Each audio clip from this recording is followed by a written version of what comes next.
তোমার কাছে ছিলাম আমি ফ্লাক্সি লোডার টাইম পাস। দীর্ঘদিনের প্রেম, তারপর পরিবারের অমতে বিয়ে, সবই ছিল ঠিকঠাক, কিন্তু মাত্র 6 মাসের মাথায় হঠাৎ তালাক দিয়ে চলে যান কাজল। সেই এক সিদ্ধান্তেই ভেঙে যায় সজীবের বিশ্বাস, ভরসা আর মানসিক শান্তি। ও যেই দেখছে আমার টাকা পয়সা আস্তে আস্তে কমে গেছে, তারপর দেখতেছি আমি ওর ভিতর ফিল করতে আছি যে আস্তে আস্তে ভালোবাসাটাও কমতে আছে আর কি। আমার ওই সময় গাড়ি ছিল, টাকা ছিল, ওই সময় ওই দেখে হয়তো আমার ওই দেখে গেছে। তিনি এতটাই অসহায় হয়ে পড়েন যে অতিরিক্ত ঘুমের ওষুধ খেয়ে চেষ্টা করেন নিজেকে শেষ করে ফেলার। আশঙ্কাজনক অবস্থায় হাসপাতালে নেওয়া হলে তার জীবন বাঁচালেও কাজলের দেয়া আঘাত ভুলতে পারেননি তিনি এক মুহূর্তের জন্য।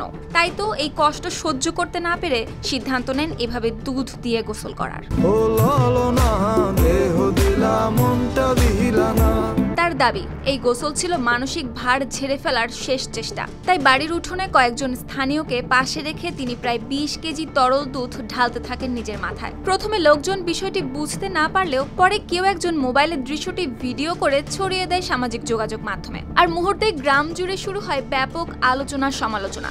আমি আমার কষ্টে ক্ষোভে যে আমি এত একটা মানুষকে আমার জীবন উৎসর্গ করে ভালোবাসছি, যে ভালোবাসার পরেও সে আমার মনটা বদলে না, আমারে বদলে না, সে টাকাটারে প্রায়োরিটি দিয়েছে, আমারে দেয় নাই।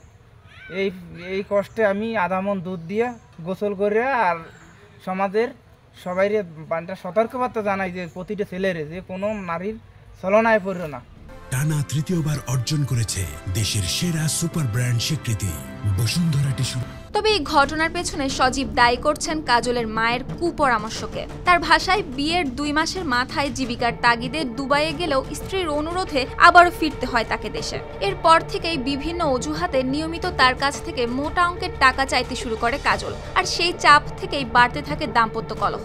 শেষে মায়ের প্ররোচনায় তালাক দিয়ে চলে যান কাজল। যদিও কয়েক দফা বৈঠক করা হয় সমাধানের জন্য, কিন্তু কাজল নিজের সিদ্ধান্তে থাকেন অনড়। ছিন্ন হয় সমস্ত ভালোবাসার বন্ধন।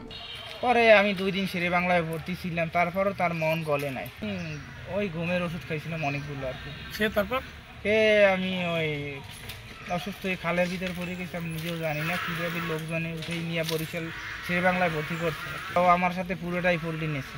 আমি গেছি যার সালিশির মাধ্যমে গেছি, তারপরে ওরে আমি অনেক চেষ্টা করছি জায়গাকে দেখা করার, যোগাযোগ করার। ও আমার সাথে আর যোগাযোগও করে নাই, কথাও বলে নাই, একেবারে মুখের বার না বললে যেছে। আমি মনে করি আমার টাকা পয়সা শেষ হয়ে গেছে, ডিপোজিট দিয়ে দিছে। ভিডিওটি ভাইরাল হওয়ার পরও এই বিষয়ে কাজল কোনো মন্তব্য করেননি। অন্যদিকে স্থানীয় আলেমরা ঘটনাটিকে অনাকাঙ্ক্ষিত আচরণ হিসেবেই দেখছেন।